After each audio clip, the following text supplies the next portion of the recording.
Hey everybody, welcome back to the channel.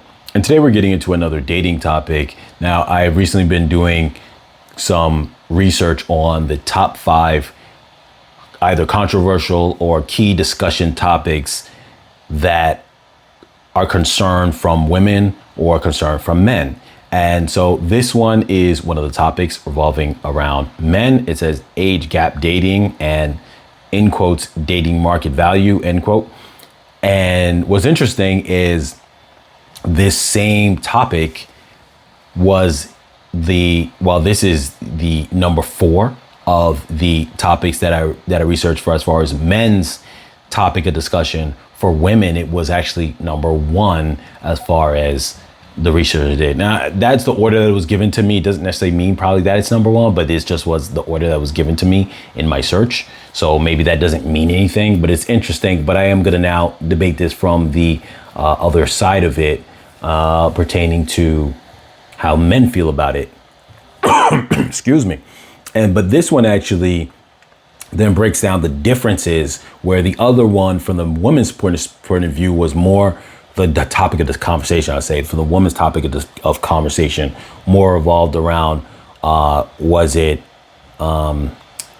something that was beneficial to women, or was it like a more of a predatorial like aspect? Not, I don't want to say beneficial to women, but almost like were the guys doing it for, I don't want to use the word noble reasons, but more in the sense like traditional reasons, we'll say, leadership quality, being a provider, this and that, and if suited more because of that, and that, some women in their discussions would say it was a positive because they are being with somebody who is going to do all the traditional things. If they're older, they're more likely to be able to do that, versus is it predatorial? Well, in this discussion here, from the man's point of view, it seems more the focusing around the discussion of do men. Well, I'll break down exactly how it says. It says, one of the most controversial male dating discussions is whether men naturally become more desirable with age while women face harsher age standards. And it says, tongue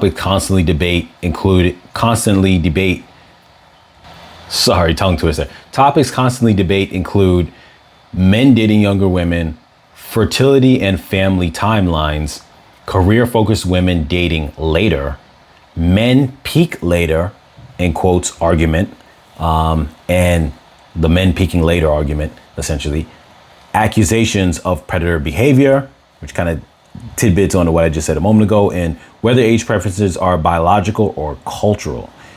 It goes further on to say, men in their 30s often argue they finally become attractive after building careers and confidence, while critics say some older men intentionally avoid emotionally mature women their own age.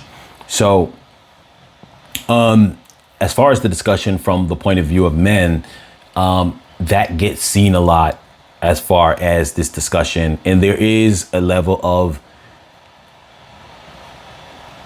so it sounds like from the discussion here that it's more of a thing of asking the question of, does it make, or at least the topic of conversation being more so, does it make sense or is it valid?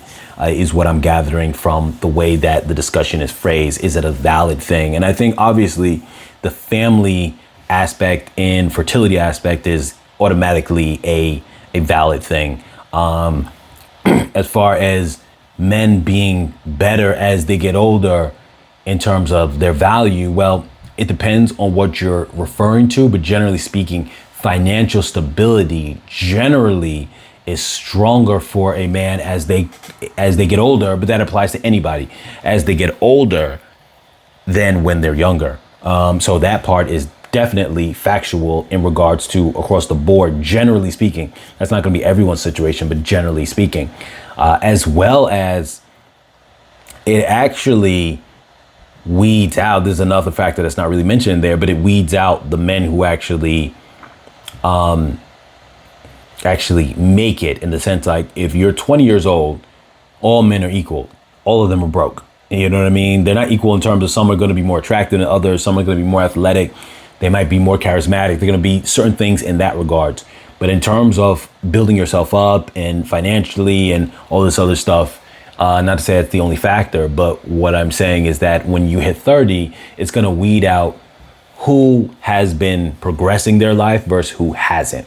at least in that dynamic of building and financial be, so you can be a provider, so you can be a leader, because your leadership is not just being able to tell someone to do, it's being able to show the merits of your life, to say I'm a worthy leader because look at the merits of my life. And that really only comes with age, to be able to show what you've achieved, as opposed to at 20 years old, nobody's achieved anything, generally speaking. I'm not talking people who inherit things or this and that, but generally speaking, 20-year-old who just came out of high school, had all 20-year-olds are pretty much equal across the board, where there's nothing to show that they have anything that can say they're a leader for a family, other than just saying I'm a leader. Now there's nothing to show for it, is what I'm trying to say. So in that regard, that also is true then too, that their value increase as they get older.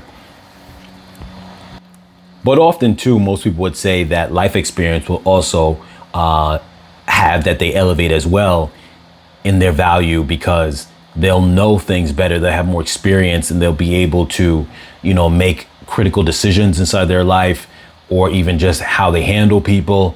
Dealing with frustration increases as well in terms of how they handle those kind of things. So all these things actually increase as well, making it make sense. And the thing about it is, from the standpoint of some of the guys, they might feel that when they're younger, it's harder to wow a woman, for lack of a better word, that when they have nothing under their belt versus when they have stuff under their belt, to say, this is why I'm more valuable, I'm more mature, I'm more confident, I've gone through life lessons, so I know how to handle adversity. I actually built up some level of financial stability and a plan for myself moving forward, so I actually have stability to maintain a family. I also am more of a people person, more a social person, more charismatic. So I'm able to kind of not only navigate in circles better, but I can more easily attract a woman with my personality when I'm in my 30s than when I was in my 20s and I didn't know how to say the right things or do the right things that, didn't make me look maybe immature or whatever the case is. So all these things that I just listed right now are things that guys could be thinking to themselves that would say, this is why, yes, this makes sense comparative for dating somebody who's younger, because if a guy who's 30 dates a woman who's 30 and the woman is equally as driven, career orientated and whatnot, which is more of a newer thing in the last 20 years versus maybe 40 years ago, where women were maybe not working as much, or they did the whole stay-at-home mom thing more frequently. Not to say they weren't working, but it wasn't on the level that it is now. My point to that is, a woman at 30 and a man who's 30, that woman is going to be less impressed with the man if she's matching him in almost every way. Then it's less of a dynamic of needing each other, which has generally always been the point and purpose of the idea of coupling and marriage and family. Was never necessarily just joy. It used to always be out of the necessity of needing each other to maintain a family, not the want for each other to maintain a family. So once you eliminate the need and it becomes I want a family for wanting to have a family, most would argue sometime that without the necessity of certain things, it creates a dynamic where nobody needs to necessarily respect each other on the same level because the need is not there. So generally speaking, this is just on surface level, the need for the woman was that she would need, that the man was a provider, a protector, leadership qualities to let her know that there will be stability many years to come down the line. And for the woman, what she provided that the man needed was obviously the mom, but somebody to be the safe haven for his children, which is the mom. And knowing that the mom was able to make sure that his kids were, nurtured, loved, learned how to respect people, learned manners, learned how to carry themselves, learned, all these life lessons, learned emotional maturity, all these other kind of things, learned how to be strong because they were getting that encouragement, that love from home when the man is working, or maybe he's not available at the time. So these were things necessity for the man because he needed that. He needed that for his children as a family unit, as a complete family unit. He needed that from the woman. The woman needed what she needed from the man. Once you start to eliminate these aspects, what happens is that you now have a lot more leeway for two people to start disliking the dynamic of the relationship, because it's no longer a need, it's a want. And if you don't want something anymore, well, then you throw it away. You know, it's no different than if I have like an item or an object that I need versus one that I want. If I have an object that I need, let's say I'm an asthmatic and I have an asthma pump, I'm always going to respect my asthma pump because I need it. If I have some new fancy, I don't know, like, MP3 player, and I'm like, or a phone, we'll say, I have a phone, and you know what, like, I'm done with that phone because the new phone came out now. It's not a need because I could replace it with a different one or whatever the case is. Then I'll be like, cool, I have no sentimental for this phone. I'm going to chuck it and get a new one when I'm done with it, when I'm bored, when I don't like the features. And there's a difference between needing something and wanting something, because when you want it, you can get bored of it and you don't want it anymore. And when you don't want it anymore, you toss it to the side. And when you need something, you always respect it because you need it. So that is definitely the difference. And that is one of the major arguments for why